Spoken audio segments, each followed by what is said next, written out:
My name was Haley Anderson, and the day I saw my name chiseled off my grandfather's headstone, I understood that in my family, silence was never treated as grace, only as permission to erase me.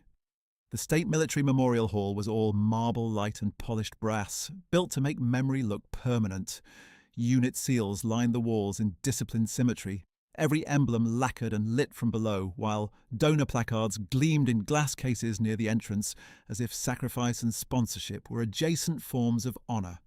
At the centre of that brightness stood my uncle, Grant Anderson, greeting clergy, shaking hands with retired officers, nodding at local press, presenting himself as the calibrated voice of family duty. He wore a navy suit with a regimental tie he had never earned, and he carried himself with that familiar confidence of men who confuse hosting with authority. People turned toward him because he knew how to hold a room. He had been practicing that posture for years. I arrived early enough to help with protocol, early enough to believe procedure might matter more than performance. My shoes clicked softly over waxed stone as I crossed the lobby with a leather folio under my arm and a throat too tight for small talk. The registration table volunteer glanced at my last name, then at Grant across the hall, then back to me with the brief uncertainty of someone who sensed a conflict and wanted no part in it. She handed me a badge without a title line. Every other family badge I saw that morning had one. Grant noticed me only after he finished introducing himself to a state senator's aide. He did not frown. He smiled, which was worse, and moved toward me with a folded red and cream program in his hand.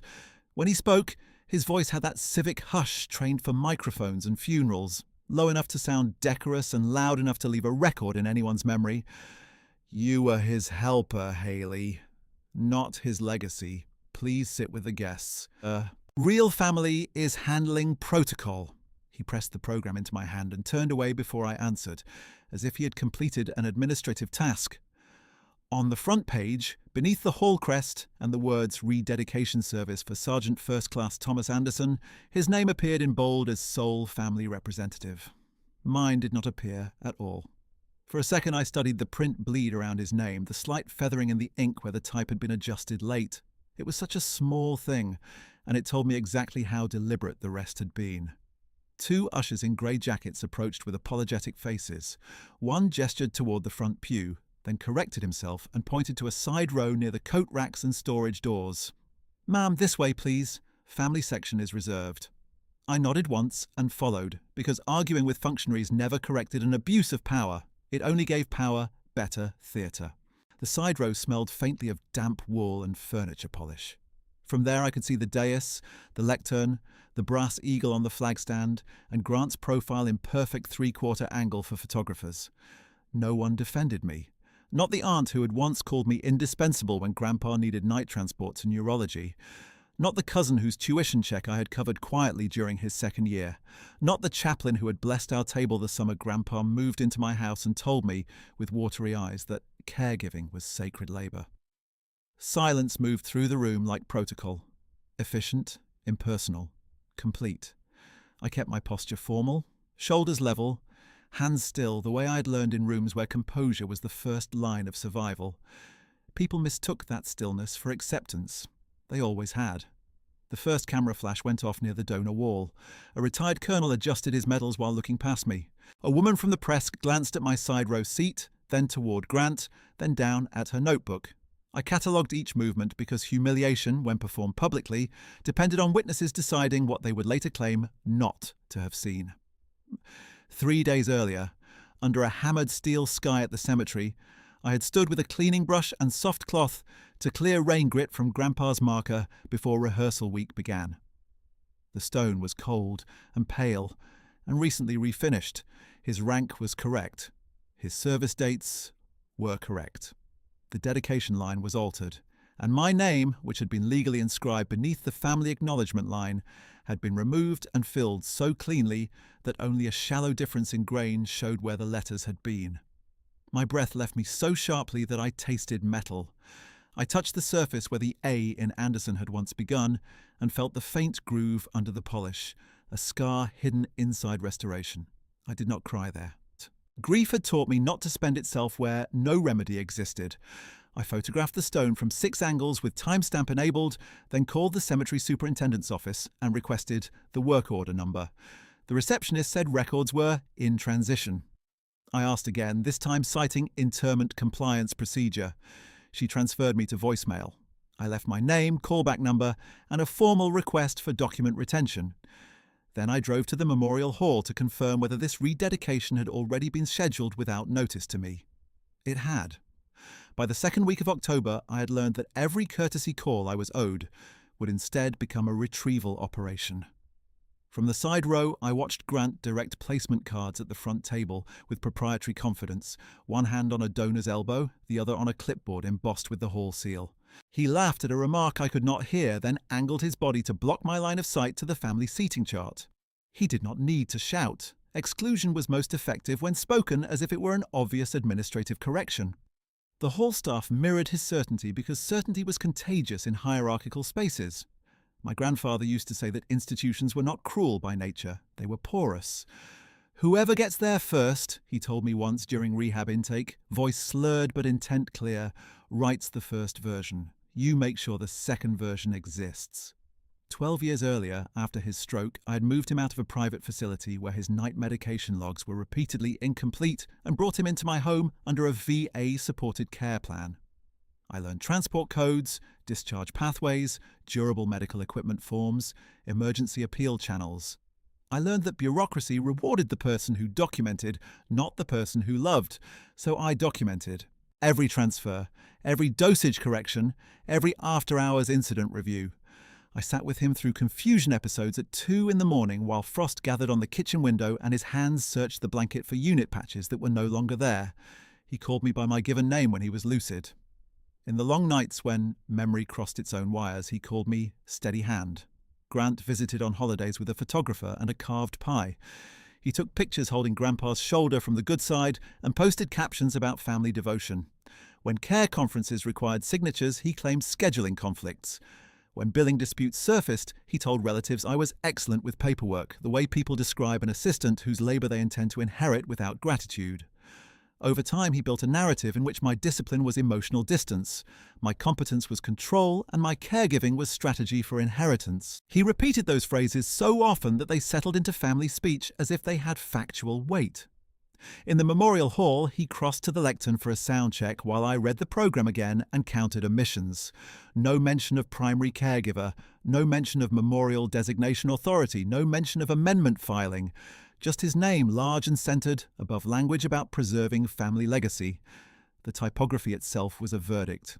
An elderly veteran in a dark blazer paused at my row, glanced at my badge, then at the programme in my lap. "You with the Anderson family?" he asked. "I am," I said. He gave a small, courteous nod, uncertain whether he had stepped into a private fracture.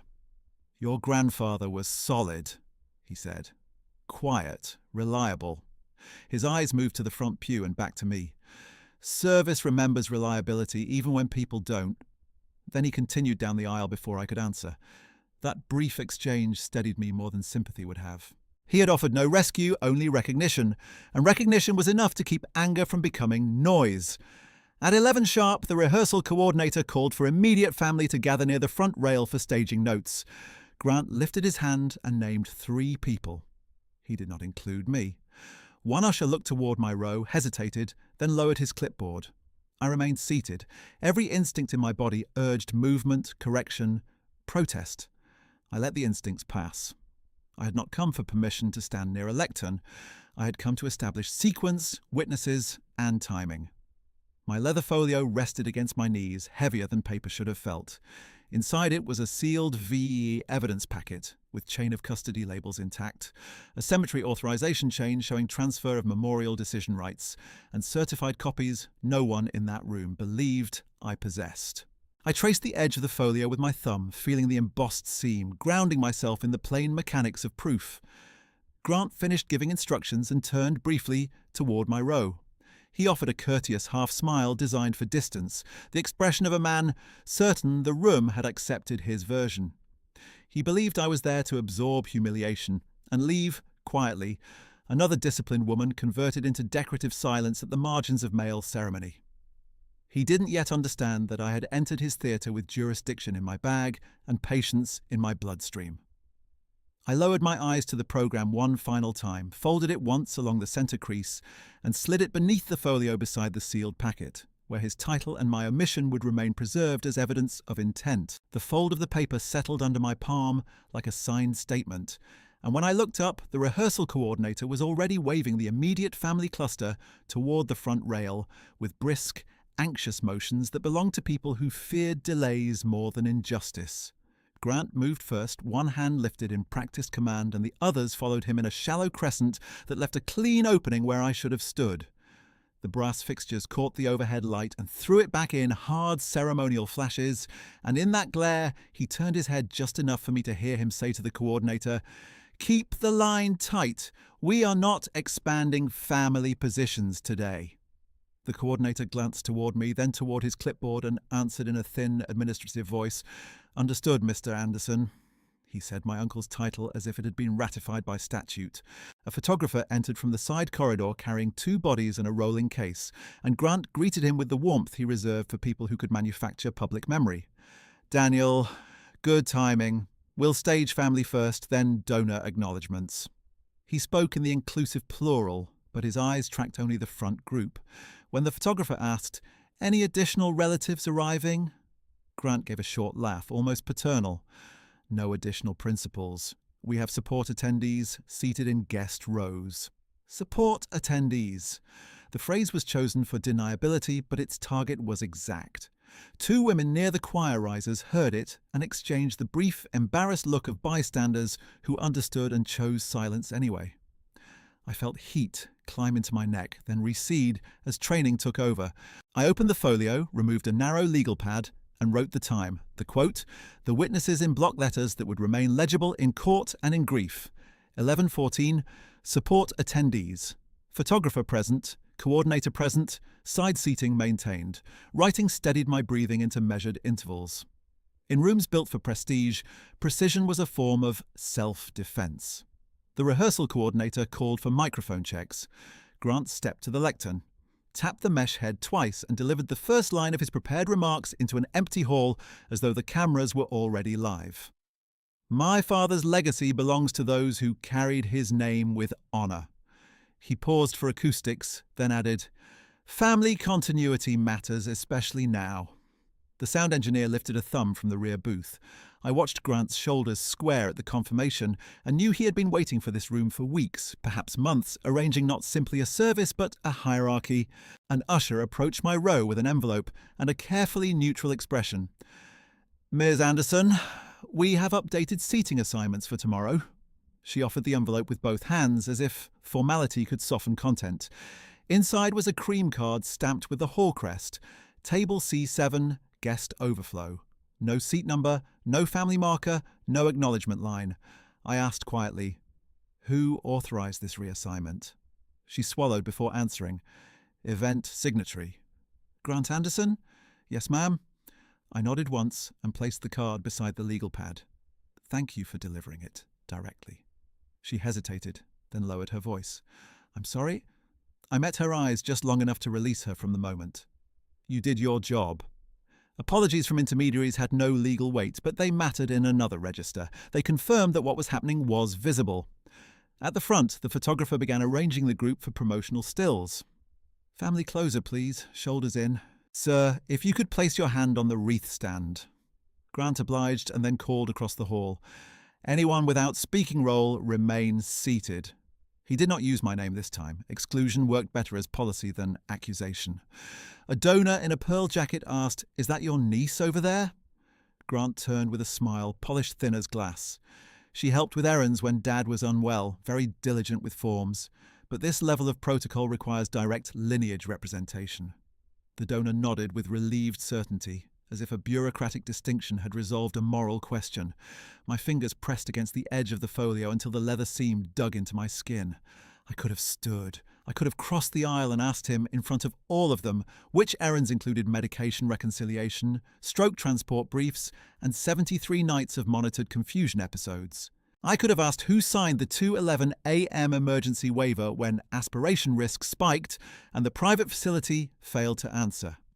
I remained seated because outrage without sequence would become spectacle, and spectacle was the medium he understood best.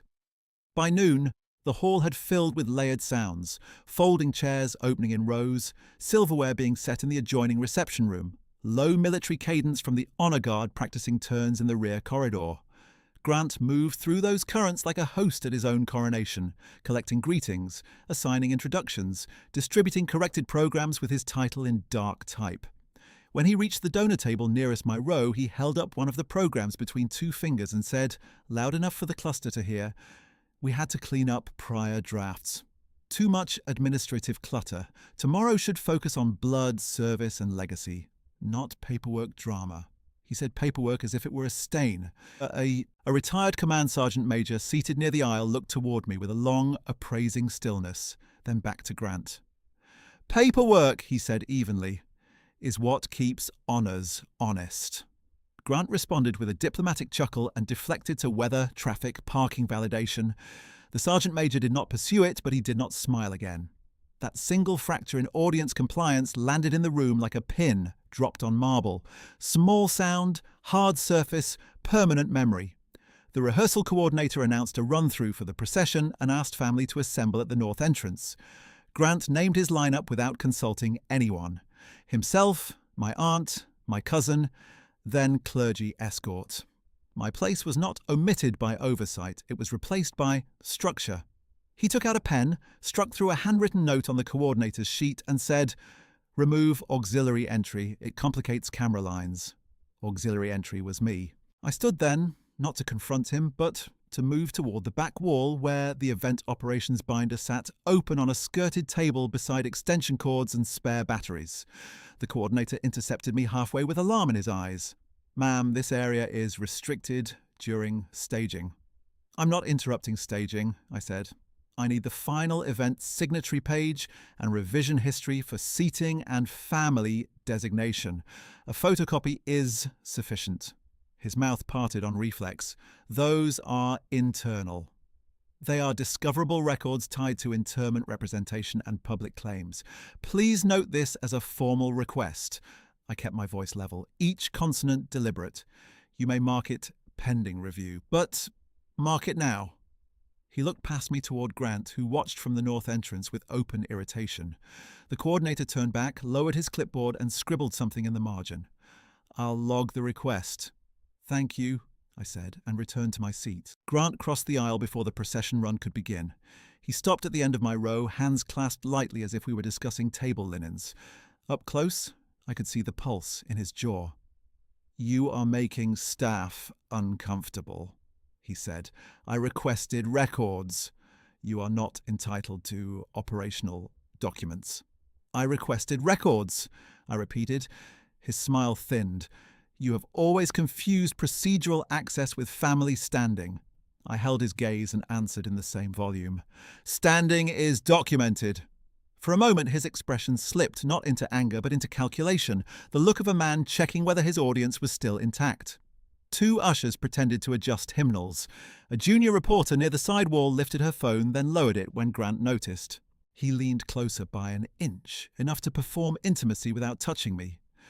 "You will not disrupt tomorrow," he said. "If you have personal feelings, handle them privately." The words were clean, respectable, and sharpened for witnesses. I heard the trap underneath. React, and he could recast me as unstable. Stay controlled, and he could call that acquiescence. This was the geometry he had relied on for years, not because it was sophisticated, but because it was socially convenient. I closed the folio, rose to full height, and stepped into the aisle so he no longer towered at the row edge. "I am handling this through process," I said. "That is private enough." I walked past him before he could answer and stopped at the water station near the donor wall, where chilled dispensers sweated onto folded napkins and the smell of lemon polish mixed with coffee grounds from the catering urns. My hand shook once when I lifted the paper cup, then stilled. Across the hall, Grant resumed issuing instructions with renewed briskness, speaking into his headset now, gesturing for timing marks, restoring command through motion. He would interpret my withdrawal as retreat. I let him. The afternoon briefing shifted to reception logistics. Place cards were laid out alphabetically on a long table draped in dark blue, and I watched one volunteer pause over a card with my name before sliding it into a box marked "Hold." Grant noticed, walked over and removed the card entirely. "That seat is no longer active," he said. "Archive the card stock." The volunteer obeyed without question and dropped my name into a recycling bin with misprints and torn envelope liners. The sound it made was soft, almost nothing, and I felt something old in me tense against the urge to retrieve it like a child's confiscated paper. Instead, I wrote another note. 1:42 p.m. Name card removed, volunteer witness, disposal bin at reception staging. An hour later, as people began to leave, Grant gathered the remaining family cluster near the lectern for what he called a unity photograph.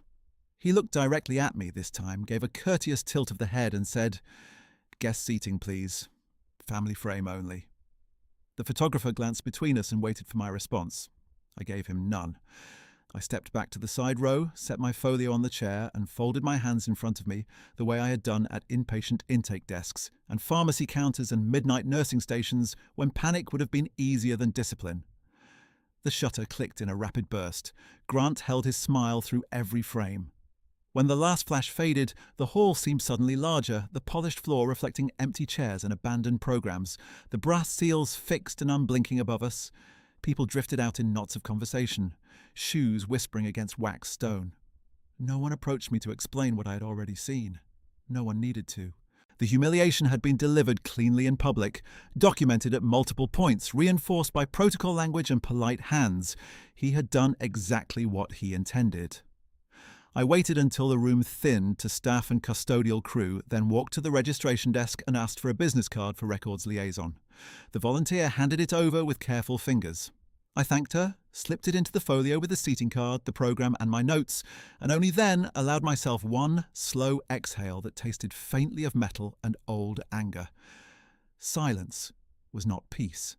It was surrender. I had surrendered enough for one family lifetime, and as I left the hall with my posture still formal and my pace unhurried, I chose restraint not because I was weak, not because I was uncertain, but because tomorrow required witnesses, documents, and a room that remained assembled long enough to watch the record take control. The glass doors closed behind me with a soft, hydraulic sigh, and the evening air met my face like cold metal. For a few seconds I stood on the Memorial Hall steps with the folio tucked under my arm, watching reflected ceiling lights tremble across the dark windows, each pane turning the lobby into a stage set where Grant still moved in miniature, still directing people into places he believed he owned. I walked to the parking lot without looking back again because I had already learned the cost of staring at rooms that had decided your function before you opened your mouth. My car still held the faint smell of antiseptic wipes and old coffee from long hospital mornings, a scent that had followed me through years of caretaking and never fully left.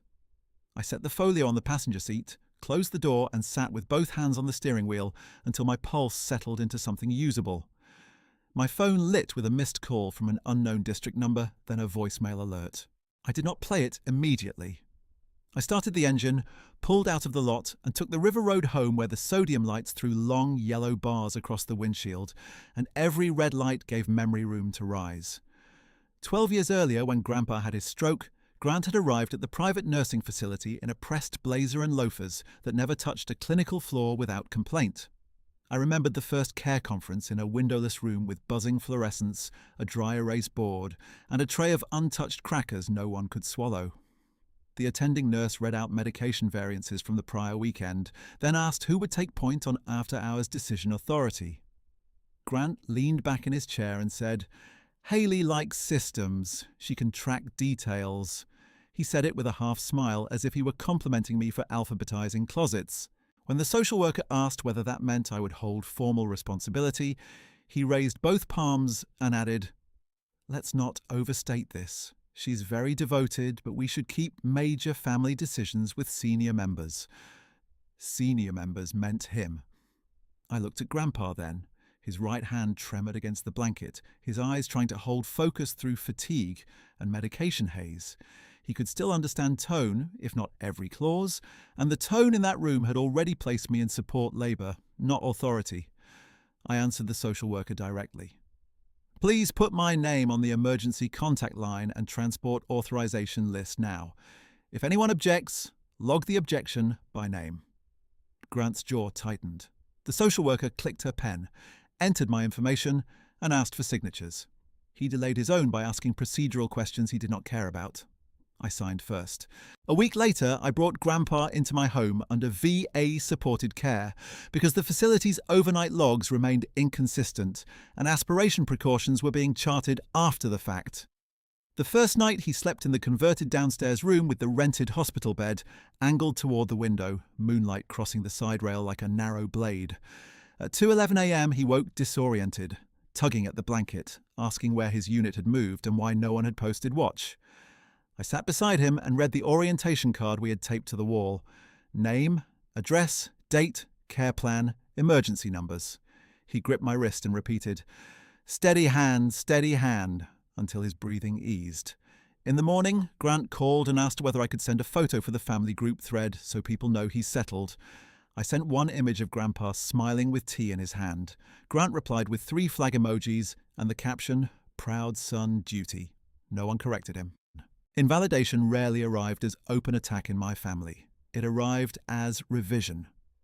At Thanksgiving that year, while I checked medication timing in the kitchen and crushed pills into applesauce because swallowing had become unpredictable, Grant raised a toast in the dining room and thanked everyone who has shown up in meaningful ways. He listed names around the table. Mine was omitted. My aunt touched my elbow afterward and whispered, you know how he is. Don't make today tense. The sentence carried the old command. Absorb the cut, protect the room, keep your hurt private so the hierarchy could remain comfortable.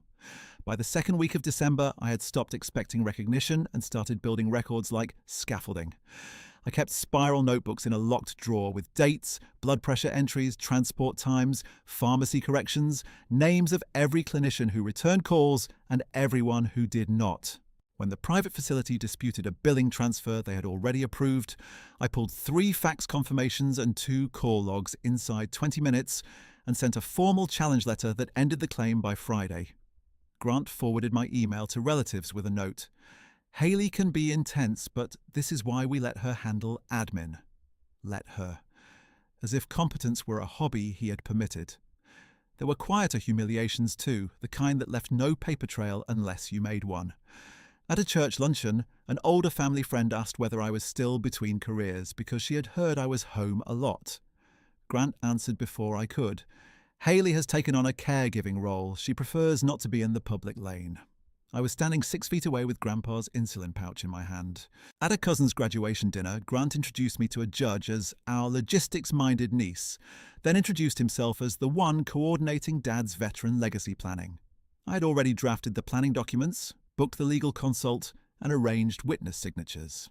He signed where tabs marked his lines and later described the process as exhausting. The pattern hardened after Grandpa's second hospitalization. In the cardiac step-down waiting area, I asked Grant to stay for 1 hour so I could shower and return with fresh clothes for Grandpa. He checked his watch and said, I have a donor breakfast. Keep me updated if there is a true change. A true change. He left. Grandpa woke while I was gone, reached for a call button with weak fingers and waited 9 minutes before a nurse entered. When I returned, the nurse said gently, he kept asking for his granddaughter. Not family, not child. Granddaughter. That distinction held more honour than any speech Grant ever made. I turned onto my street and finally played the voicemail from the unknown number. A woman identified herself as Marisol Pike from District Records Intake and confirmed receipt of my preservation request regarding the cemetery alteration. Her tone was careful, procedural. Ms. Anderson, your complaint has been assigned a preliminary case number. Please submit supporting documents through secure transfer or in person. Do not surrender originals unless reseated. She repeated the case number twice. I replayed the message once at the curb, wrote the number on my legal pad, and underlined do not surrender originals. External systems rarely gave warnings they did not need to give. Inside the house, the quiet had the dense, layered quality of places that had held illness and recovery for a long time. The downstairs room still carried structural traces of Grandpa's care, a ceiling hook where the transfer sling once clipped, a faint rectangle on the wall where orientation cards had been taped, a scuff mark on the baseboard from the oxygen concentrator wheels. I did not avoid that room. I passed through it, turned on the lamp, and set my folio on the old oak desk we had used for medication logs. Then I locked the front door, drew the blinds, and opened the narrow closet by the stairs. The fire-resistant document safe sat on the floor behind a folded walker and 2 storage bins of archived medical files. I entered the code, waited through the 3 mechanical clicks, and lifted out a weatherproof VA archive envelope the colour of storm canvas, sealed with a tamper strip and marked with chain of custody stickers in blue and black. My name appeared on the recipient line in full legal format: Haley R. Anderson, designated individual for memorial decisions. The envelope was heavier than standard paper packets because one corner held a rigid object that shifted with a muted metallic tap when I set it on the desk. I washed my hands, dried them, and put on thin, nitrile gloves from the top drawer. Procedure had become muscle memory years ago. I photographed the sealed envelope front and back with timestamp enabled, then cut the strip cleanly along the indicated line and unfolded the flap. Inside, documents were nested in transparent sleeves with numbered tabs and certification stamps that caught the lamplight in raised ink. The first sleeve held Grandpa's notarized designated individual for memorial decisions form, signed during his lucid interval after occupational therapy week 9, witnessed by a VA social worker and a county notary whose seal was still sharply impressed. Next came the corrected DD-214, amendment confirming service record updates that Grant had once called unnecessary technicalities in front of relatives who nodded as though accuracy were optional. Under those forms lay the cemetery authorization chain: original inscription approval, transfer of memorial authority, acknowledgement of custodial rights, and a final page showing no permitted alterations without designated signatory concurrence. I read the final paragraph twice, then set it aside and reached for the rigid object in the packet's lower sleeve. It was a small steel identity tag on a muted bead chain, clean-edged, fingertip cool, engraved on one side with Grandpa's name and service number, and on the other with 2 words in block capitals: steady hand. The steel flashed me backward to rehab spring, to a morning of rain against clinic windows and the scent of disinfectant and coffee drifting from the staff station. Grandpa sat in a therapy chair with a blanket over his knees, speech still uneven, but his gaze clear as tempered glass. A volunteer engraver had come through the ward offering optional keepsake tags for veterans completing milestone sessions, a small dignity ritual funded by a local service group. The volunteer asked Grandpa what he wanted engraved beneath his standard line. Grandpa looked at me, then at the volunteer, and said with deliberate effort, "Her call sign, steady hand." I laughed softly and told him he was being dramatic. He shook his head once and answered, "Names are records too." That afternoon, he signed the memorial designation form with the same slow concentration he used in therapy, each letter deliberate, hand trembling but intent, unwavering. Grant was not there. Later, when I told him about the designation, he replied by text, "You should avoid formalizing temporary arrangements." Temporary. As if years of care could be dismissed by adjective. I held the steel tag now between thumb and forefinger until its chill warmed. This was not sentiment alone. It was evidentiary weight and emotional fact fused in one object, a symbol that could survive both family revision and institutional delay. I documented each item in sequence on the legal pad. Envelope ID number, tab contents, certification marks, physical condition, storage location after inspection. Then I placed the documents back into sleeves, slid the sleeves into a rigid file case, and clipped the steel tag to the case handle so it would travel with the record rather than with memory. By 6 that evening, rain had started against the kitchen windows in steady diagonal lines, and the sky outside turned the colour of hammered steel. I brewed tea I did not drink, called the District Records line, and left a concise message requesting secure upload credentials and in-person verification protocol, citing my case number and availability for next morning's submission. No flourish, no accusation, no family language. Only facts, identifiers, and request parameters. I followed with an email to the Memorial Hall Records liaison, attaching my formal demand for event revision logs and signatory history, with copy to district intake so no one could later claim confusion about timing. When both messages were sent, I returned to the downstairs desk, set the sealed file case in the center blotter, and rested my palm lightly over the steel tag. The house was quiet except for rain and refrigerator hum, ordinary sounds that had accompanied some of the hardest nights of my life. Grant had built his power on perception, on curated photographs and declarative titles, and rooms arranged to make dissent look like disruption. I had built mine on sequence retention, and the stubborn discipline of people who learn that care without documentation gets rewritten by whoever speaks first. Tomorrow would not be about anger, and it would not be about pleading for a place at his table. It would be about record custody, authority transfer, and the plain force of verifiable truth carried into a room that still believed I had come empty-handed. My phone vibrated against the oak desk before I lifted my hand from the steel tag, a short, insistent buzz that rattled through the blotter and into my wrist. The screen showed the Memorial Hall's main number. I answered on the second ring, switched to speaker, and opened my legal pad to a clean page. "Ms. Anderson?" The voice belonged to the rehearsal coordinator, thinner now than it had sounded in the hall. "This is Colin Reeves, Event Operations. I'm calling to confirm tomorrow's participation parameters." "Go ahead," I said, pen ready. There was a paper shuffle, then the practiced cadence of someone reading language drafted by another person. "Per signatory instruction, family staging positions are closed. You are listed as general attendee.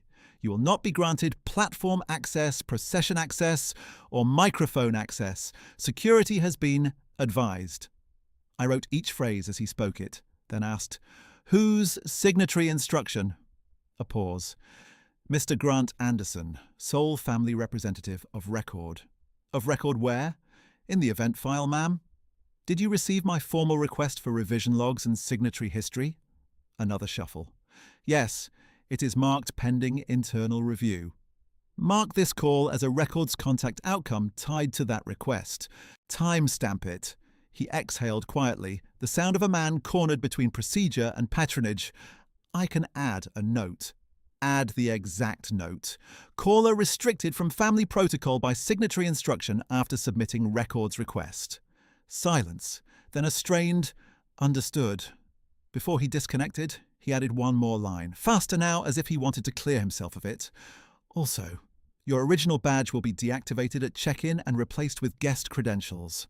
The call ended. I wrote 7:18 p.m. Badge deactivation notice, platform restriction, security advisory, and underlined the last phrase twice. Exclusion was no longer informal. It was being converted into an operational directive that could be enforced by staff who would never see the underlying dispute. At 7:31, my email chimed with a message from a private domain I recognized from Grant's consulting firm letterhead. Subject line: Clarification of family role and event conduct. I opened it, read it once, then read it again aloud into my voice recorder so cadence and wording would be preserved. The email described me as a valued extended helper during Mr. Thomas Anderson's final years and instructed me to refrain from presenting unverifiable claims that could distress attendees and veterans. It ended with a warning that further disruptions would be referred to hall security and, if necessary, civil review for reputational harm. He had converted me from granddaughter to helper, from designated authority to potential nuisance, all in one page of polished legal adjacent prose. The language was careful. It avoided direct falsehood while constructing a false frame. That was his talent. Make erasure sound administrative. I downloaded the email as a raw file, captured full headers, exported to PDF, and saved copies in 3 locations. Then I forwarded it to District Records Intake under my case number with a concise note: potential witness intimidation and public misrepresentation connected to pending memorial authorization dispute. I did not editorialize. I attached the rehearsal restrictions, the seating reassignment card, and photographs of the altered stone. The rain thickened against the windows, a steady hiss over glass. At 8:03 that night, District Intake returned my message. Marisol Pike spoke in clipped, awake professionalism. Not rushed, not warm, exactly what I needed. "Ms. Anderson, we have reviewed your preliminary submission and we are escalating this to an emergency records conference at the Federal Veterans District Office. Can you appear in person at 6:40 a.m. with originals?" "Yes." "Bring chain of custody materials and device metadata for the cemetery photos. There is pressure from external parties to classify this as a family preference matter. We need to establish jurisdiction before any ceremony proceeds." Her wording landed like a brace tightening around a fracture. External parties. Classify. Jurisdiction. The conflict had already moved beyond one man's cruelty into institutional drift, where the wrong label could bury the truth for months. Who will attend? I asked. Initial compliance review with 2 officers. If thresholds are met, Senior Records Authority joins. Thresholds: authenticity, custody, and memorial decision standing. I glanced at the steel tag clipped to the case handle. Understood. After the call, I set out everything on the desk in morning sequence. Government ID, case file, printed photo index, charger cables, gloves, 2 black pens, and the legal pad with tonight's notes. I slept in 2-hour segments on the couch downstairs, fully dressed except for shoes, waking each time the refrigerator compressor clicked on, as if my body had returned to caregiver watch cycles and did not trust silence. By 5:58 a.m., the rain had thinned to mist. I left the house while the streetlights were still on, the sky flat and metallic over the river corridor. The Federal Veterans District Office sat in a concrete and glass complex behind low barriers and clipped hedges, less ceremonial than the Memorial Hall and therefore, in some ways, more severe. No polished brass, no donor walls, just security cameras, access lanes and windows that reflected nothing back.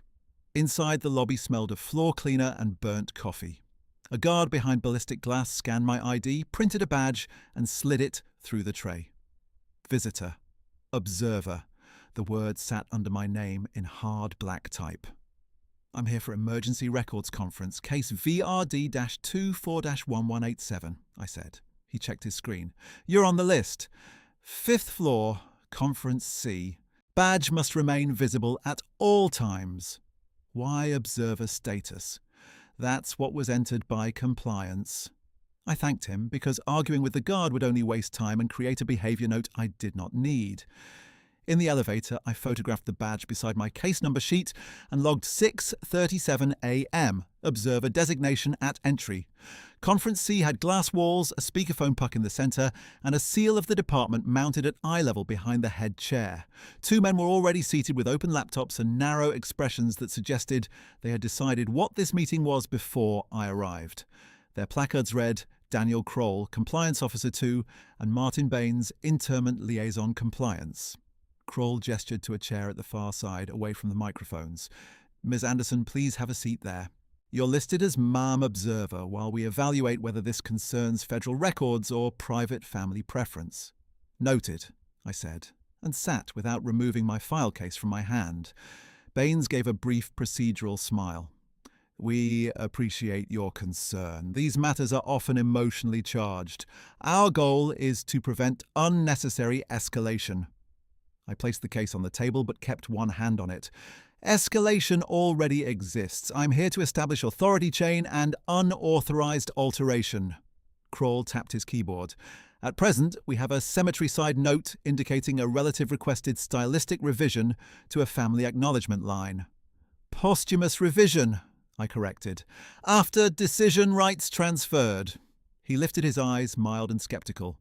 That claim requires high evidentiary support. I brought it. They exchanged a look, the compact dismissive glance of peers aligning before a challenge. Baines leaned forward, fingers steepled. MAM Observer participants typically submit documents and allow compliance to determine relevance. Oral argument is not part of this phase. I am not making oral argument, I said. I am identifying metadata paths you must preserve before they are overwritten. Kroll exhaled through his nose. Let's proceed one item at a time. Please pass materials to me. No, I said, still calm.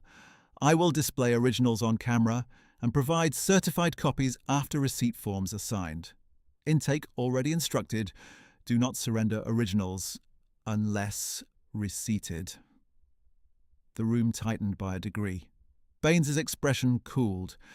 You appear familiar with process. I had to become familiar. For the next 20 minutes, they attempted to shrink the matter by terminology. Preference, family disagreement, ceremonial language variance. I answered each frame with document references, datelines, and code citations. When Baines suggested the dedication line might fall outside federal scope, I cited memorial inscription governance under Federal Veteran Interment Protocol and pointed to the transfer section granting custodial authority to the designated individual, not to next of kin, by default. When Kroll asked whether I could prove the alteration request origin, I slid forward a printed screenshot from the preliminary IT trace, attached by district intake, and gave the chain reference number. Request submission timestamp 14/22/16. 2 days after authority transfer confirmation. Source IP registered to Anderson Civic Strategies office suite, not cemetery terminal and not district office node, I said. Transmission pathway tag does not match authorized cemetery portal sequence. It routes through a legacy vendor interface with manual override flag. Kroll's brows shifted despite himself. Where did you get this? From intake acknowledgement bundle you were copied on at 5:12 a.m. He clicked rapidly, then stopped. I don't have that attachment. Baines turned to him. Check the secure queue. I am checking. I waited, breathing slow, palms open on the table. They had underestimated me as emotional witness, then procedural nuisance. Now they were confronting a different problem, a witness who knew the architecture better than their assumptions.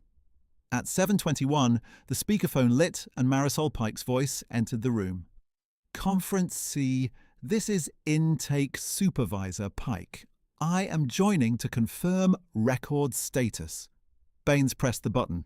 We are in preliminary review, standing unresolved. Marisol did not soften. Standing is likely resolved pending senior confirmation. Please note for record, Ms. Haley R. Anderson appears in the registry as designated memorial custodian attached to veteran Thomas Anderson. Service record corrected entry verified. Kroll looked up sharply. That registry field wasn't in our front view. Because your filter defaults to kinship proxy, Marisol replied. This case requires designated individual view. I'm patching in regional records now. The line clicked, then a new voice entered, lower and steadier, carrying command without volume. This is Chief Warrant Officer, retired Lena Ortiz, Regional Records Director. Both men straightened in their chairs. Baines answered first. Director Ortiz, we are still classifying jurisdiction. You are not, Ortiz said.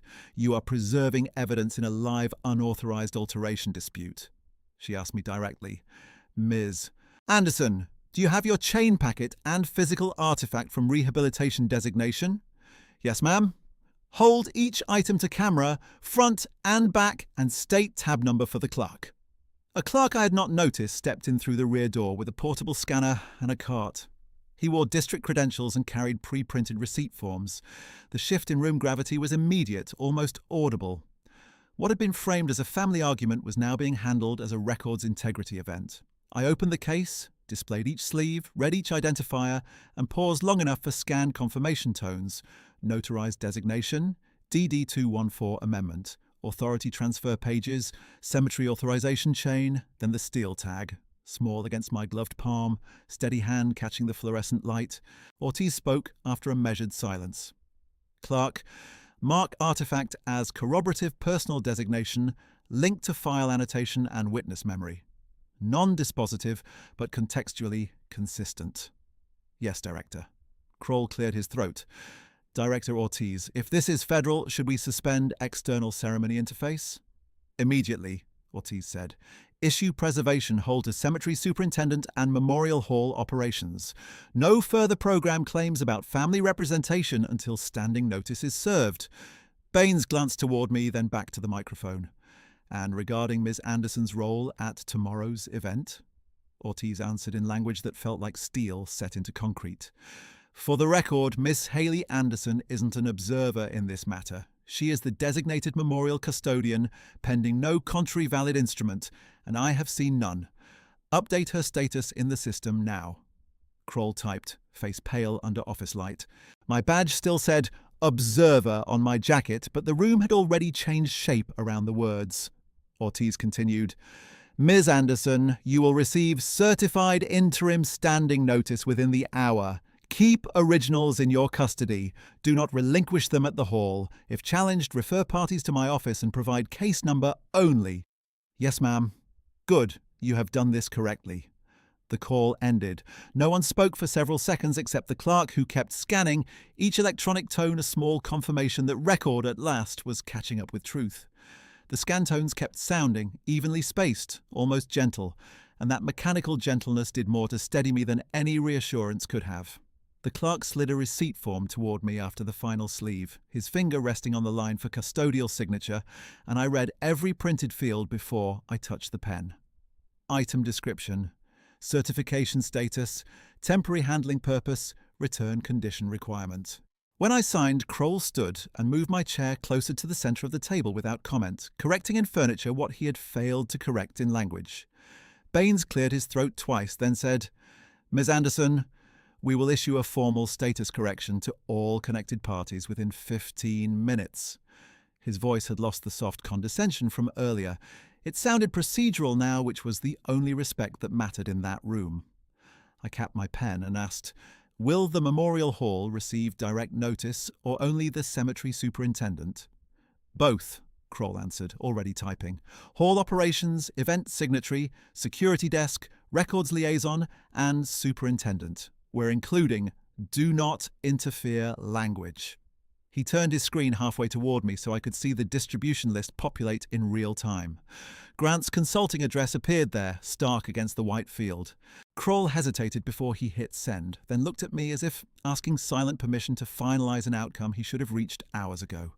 I gave a single nod. He pressed enter.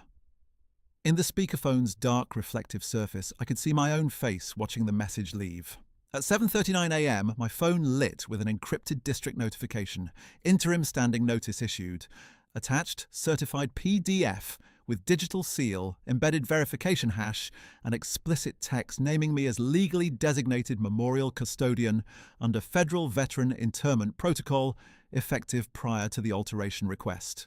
I read it once, then forwarded it to the Memorial Hall Records Liaison, to Colin Reeves, and to the General Operations Inbox, adding one sentence only. "Please acknowledge receipt and update all event credentials and seating immediately." Then I forwarded the same notice to Grant's address without commentary. The less emotion I attached to the record, the less room he had to call it personal grievance. By 7:52, Colin replied from his hall account. "Received. Security and stage management notified. Please report to East Credentialing Desk on arrival for updated badge." The line was plain, but I could hear the strain under it, the brittle relief of a staffer who finally had policy stronger than pressure. 2 minutes later, Marisol sent a follow-up. "Regional Director Ortiz will appear in person at the ceremony due to active public misrepresentation risk. Clerk assigned. Maintain originals in your custody." I closed the case, checked the steel tag clipped to the handle, and stood. The observer badge still hung from my jacket. Kroll noticed, reached for his lanyard, and said, "Please, leave that with us." I unclipped it and placed it on the table between us. He turned it face down, then slid a printed correction slip across to me with the updated designation, Custodian Representative. No speech, no apology, no theatrics, just corrected text. I folded the slip into my folio beside the receipts and nodded to the clerk. "Thank you for protecting chain integrity," he answered with quiet formality. "Thank you for bringing a complete chain." Outside, the morning had sharpened. The mist had burned off into a pale, hard light that made the Federal Plaza look almost surgical. Edges clean, shadows narrow, no softness anywhere. I walked to my car with a file case on the passenger seat and both phones charging, one for calls and one for time-stamped photos. At the first red light, my work phone vibrated with an unknown number from the cemetery superintendent's office. I accepted, on speaker. "Ms. Anderson, this is Superintendent Dale Mercer. We received district hold and standing notice. I am confirming in-person attendance at today's service. Stoneworks has been instructed to stand by for immediate correction pending ceremonial pause." "Thank you," I said. "Please bring correction order forms with duplicate copies. They are already printed." That external contact closed one open loop. Another opened and closed within minutes. At 8:16, a short email arrived from Grant's account with no greeting and no signature line. "This can still be handled privately if you withdraw district escalation before press hour." I exported it, saved headers, and forwarded to Marisol and Ortiz's clerk with the note, "Attempt to alter process outside official channel after standing notice service." Then I silenced his thread. The Memorial Hall parking lot was already half full when I pulled in. Vans from local stations sat near the side entrance, satellite masts angled into the washed blue sky. Through the glass facade, I could see ushers moving in coordinated paths, programs stacked in red and cream columns, flags set to exact spacing. The same marble brightness waited inside, but the choreography had changed. At the East credentialing desk, a young staffer scanned my ID, checked her monitor, then looked up with visible care. "Ms. Anderson, welcome. We have your updated credentials." She handed me a badge in a rigid holder. Family Custodian, Primary. Beneath it, in smaller type, Authorized Speaking Access, Conditional by Director Order. She also gave me a seat card printed that morning. Front table, Position 1. The cardstock was still warm from the printer. "Please confirm in writing who requested this update," I said. She turned the monitor so I could photograph the log entry. Regional Director Lena Ortiz at 8:03 a.m. with District Compliance Confirmation. I took the photo, thanked her, and clipped the badge to my jacket where everyone could see it. Inside the hall, the air held the layered scent of polish, coffee, and cut flowers from the memorial spray near the dais. Brass seals along the wall reflected movement in bright fragments.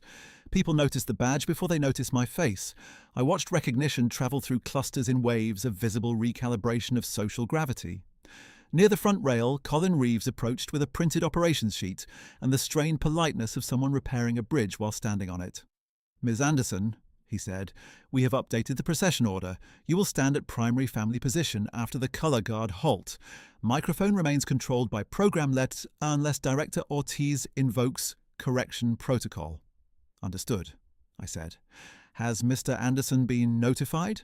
He glanced toward the lectern. He acknowledged receipt. Grant stood there now, jacket buttoned, remarks in hand, speaking to a donor couple as if nothing had shifted. When he turned and saw my badge, his expression did not crack immediately. He held the smile for 2 full seconds, then it flattened at the edges. He crossed the aisle with measured steps, keeping his palms open in that civic gesture he used when he wanted witnesses to read him as reasonable. "Haley," he said softly, "I asked you to keep this private." I met him in the centre aisle where both side sections could see us. "It was private," I said. "You made it public when you altered a veteran's memorial record." His jaw flexed. "You are overreaching." "I am standing where the federal record places me." He leaned closer, voice still low. "Do not turn this into spectacle." "I did not bring cameras," I said. "You did." Before he could answer, the north doors opened and conversation thinned across the hall like a curtain drawing back. Lena Ortiz entered in service dress, posture exact, ribbons aligned, expression controlled to the point of severity. Beside her walked the district clerk with a document case and Superintendent Mercer carrying a clipboard tube. 2 uniformed hall security officers fell in behind them at Colin's signal, not as force but as procedure made visible. Ortiz did not look at Grant first. She looked at the stage manager, then at the microphone stand, then at me, and gave one brief nod that read as instruction, not comfort. At 10:02, as the honor guard prepared to step, Ortiz moved to the microphone and lifted her credential wallet in plain view of press and congregation. Her voice carried without strain. "For the record," she said, "I am Chief Warrant Officer, retired Lena Ortiz, Regional Records Director. This ceremony is paused under Federal Memorial Integrity Protocol." A ripple moved through the room. Chairs creaked. Camera operators lifted lenses in unison. Grant stepped toward the lectern, papers trembling once at the corner before he steadied them. "With respect," he began, "this is a family matter and should be—" Ortiz raised one hand without looking at him. "Mr. Anderson, you are not recognized for procedural comment." Then she turned slightly toward the audience and continued, each word placed like a seal on a form. "Ms. Haley Anderson is the legally designated memorial custodian for Sergeant First Class Thomas Anderson under valid notarized instrument and verified chain of custody. The recent Headstone alteration removing her memorial acknowledgement was unauthorized and invalid. Certified copies are being delivered now to the superintendent and hall records." The clerk distributed packets, one to Mercer, one to Colin, one to the press table under observation protocol, one to security command. Paper moved hand to hand in full view. No one needed interpretation. The headers were clear enough from 10 feet away. Grant tried again, this time louder. There are contextual details you do not have. I am his son. I have always represented... Mercer, who had spent the morning in administrative quiet, spoke before Ortiz did. Sir, representation follows legal designation. We are executing correction order. He unrolled the clipboard tube, extracted 2 pre-filled forms, and set them on the signing shelf at the side of the dais. Please step back from event signatory position. It happened quickly after that, and because it happened quickly, it was unmistakable. Colin removed the program folder from Grant's hand and replaced it with a revised sequence sheet that no longer listed him as sole family representative. A security officer unhooked Grant's stage access lanyard and exchanged it for a general seating credential. The photographer who had staged the family-only frame yesterday lowered his camera, checked the revised operations list, and pivoted toward me for the primary placement shot. Ortiz spoke one final sentence into the microphone. Correction is administrative, not punitive. Ceremony will proceed with lawful order. The pause ended. The room obeyed the record. Grant did not move at first. Colour had drained from his face in uneven patches, leaving the skin around his mouth grey-white under the hall lights. He opened his prepared remarks, looked down, and seemed unable to find the first line on a page he had probably rehearsed all week. His lips parted, closed, parted again. No sound came. Around him, people shifted away by inches, the social equivalent of a door closing softly. My aunt, seated in the second row, stared at the floor with both hands clasped so tightly her knuckles blanched. The donor couple Grant had been charming minutes earlier turned their chairs toward the aisle and began whispering to a reporter. One retired officer, who had ignored me on rehearsal day, removed his glasses, cleaned them, and did not put them back on, as if refusing clear sight could postpone accountability. The destabilization was not dramatic in volume. It was devastating in texture. Halted gestures, unfinished sentences, eyes refusing to meet other eyes.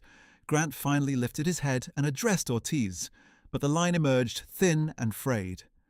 "Can we discuss this off mic?" Ortiz's answer was quiet enough to force silence from everyone nearest her. It already was. Today is correction. He swallowed hard, glanced toward me, and for the first time since this began, he looked like a man who understood he no longer controlled the room's memory of him. His shoulders, always squared for authority, tilted inward by a fraction. The papers in his hand shook openly now. He tried to tuck them under his arm, missed the edge, and had to gather them from the floor one sheet at a time while the honor guard held position and cameras kept rolling. No one laughed. No one rescued him. Procedure had done what argument never could. It removed his audience insulation. Colin stepped to my side with the revised procession card and spoke in formal stage cadence. "Ms. Anderson, primary family position is ready." I took the card, felt the weight of the folio against my ribs, and walked to the front rail where my place had always been, while behind me Grant remained in the second row, pale and silent, holding unread remarks that no one asked him to deliver. By late afternoon at the cemetery, the correction was no longer a pending order. Stoneworks had already finished the cut and polish pass, damp grey dust still ringed the base, and the restored line sat clean in the granite where it belonged. Superintendent Mercer stood beside the marker with the duplicate completion form, time-stamped and signed, then handed me my copy for the file. I stepped forward, laid my fingers against the corrected inscription and read it once without rushing. "This is the lawful record," I said, eyes on the stone. "My name stays." The granite held the day's last light in a dull silver sheen, and my fingertips could feel where the fresh cut met the older polish, a boundary so slight it would disappear to anyone who had not learned to read surfaces for tampering. Superintendent Mercer waited until I stepped back, then handed me a second sheet from his clipboard tube. "Final completion affidavit," he said. "Unauthorized alteration number is cross-referenced and voided. This copy is yours. One goes to district, one to cemetery archive." He pointed to 3 signature blocks already filled in. His, Stoneworks foreman, district witness. "Would you like to inspect the tool marks before we seal?" "Yes." The foreman knelt and set a narrow flashlight at an angle across the inscription. Under the beam, the grain showed continuous again. No filler seam, no masked groove, no attempt to hide a revision behind shine. "We removed the prior patch layer entirely," he said. "Documented before and after photos are uploaded to the municipal retention server. Hash values are on page 2. I read page 2. He was right. That thread closed. Lena Ortiz stood a few feet away with the district clerk, service cap under her arm, watching the exchange with the same formal stillness she had brought to the microphone. When I finished reviewing, she said, "Ms. Anderson, I need verbal confirmation for the recording. Are you satisfied the correction order has been executed to specification?" "I am," I answered. "Executed and witnessed." The clerk lifted a digital recorder. "Statement captured at 16:47. Ortiz gave me a direct look. "You now decide whether any ceremonial addendum remains. Not your uncle, not the hall board." "I want one line added to the public file," I said. "Not a speech, a notation. Correction completed under Federal Memorial Integrity Protocol. Designated custodian verified." She nodded once. "Approved. Send exact wording to my office tonight." A small cluster of press remained near the path. Careful now, restrained by the tone of the sight and by the fact that procedure had already said what drama wanted to say. The junior reporter who had lifted her phone and lowered it during rehearsal stepped forward with her recorder down by her side. "Ms. Anderson, one question on the record," she asked. "One. Do you see this as a family dispute or a records dispute?" "Both began in the same place," I said. "One was opinion, one was evidence. Evidence controls public memory." She thanked me and stepped back without trying for a second question. The retired command sergeant major who had defended paperwork in the hall approached next, hat in both hands. "Ma'am," he said, voice gravelly and careful, "I should have stepped in earlier yesterday. I saw where they seated you." He looked at the stone, then back at me. "I did not like what I saw. I did not act fast enough." "You acted when the room needed a line," I said. "That mattered." He gave a brief nod and moved away. Others did not come. The retired colonel who had adjusted his medals never approached me at all. The donor in pearls kept her distance and watched from the walkway until she left. My aunt stood by her car with her hands clasped and her eyes lowered, as if silence could still be neutral. She never spoke. By the time the cemetery gates closed for evening traffic, I understood which looks had contained conscience and which had only contained fear of being seen. At 5:32, my phone vibrated with a secure message from Marisol Pike. Hall incident file updated. Grant Anderson removed as event signatory in all systems. Misrepresentation referral logged. No action required from you at this time. I opened the thread and typed one line, received. Thank you for clean chain handling. Then I attached a photograph of the corrected stone and the signed completion affidavit. External contact closed, documented, answered. I drove straight from the cemetery to the memorial hall because one record still needed to be fixed where the first harm had been staged. The lobby looked smaller, without a crowd. Custodial carts stood near the donor wall, and the brass seals reflected only fluorescent strips and mop water. Colin Reeves met me at the registration desk with a banker's box and a red folder tucked under one arm. "I prepared the reconciliation packet," he said, voice subdued. "Would you like to review here or in records?" "In records." The room behind operations was narrow, windowless, and honest in a way public spaces rarely were. Metal shelves, label makers, retention calendars, no rhetoric. Colin set the banker's box on a table and opened it item by item. "Original program listing, sole family representative," he said, sliding it forward. I saw the same late ink feathering around Grant's name, now tagged with an orange superseded sticker. "Revised program with corrected designation." He laid that beside it. "Seating assignment card C7, guest overflow." Then, from a clear evidence sleeve, badge without title line issued at initial check-in. Deactivation log attached, replacement badge with family custodian, primary entry, security notification trail, procession revision sheet. He paused and looked at me. "There's one more detail. The volunteer did discard your first front table card in recycling at Mr. Anderson's direction. We recovered fragments after your records request. Facilities supervisor wrote a statement and attached photos." He pushed a form toward me with 2 signatures and time-stamped images of torn cream stock in a clear bag. Nothing left floating. Nothing left implied. I checked each document against my own notes, line by line, including the call transcript language from the night before. Colin had included that too, with his own acknowledgement. Restriction issued under signatory pressure prior to verification. He did not ask for forgiveness, and because he did not, I could accept the correction as real. I need one addition, I said. Include my formal request timestamps on the incident index, not just your response times. He wrote the change immediately. Done. I signed receipt for copies only. Originals remained in hall custody under retention law. Physical evidence accounted for. Before I left, he said, "For what it is worth, I watched the room when Director Ortiz spoke. I have run events for 10 years. I have never seen authority transfer that cleanly." "It was not clean," I said. "It was documented." He absorbed that and nodded. By 7:05 that evening, I was back at the oak desk downstairs with the fire-resistant safe open and the house quiet around me. I laid out the entire chain in final order and read each identifier aloud as I stored it.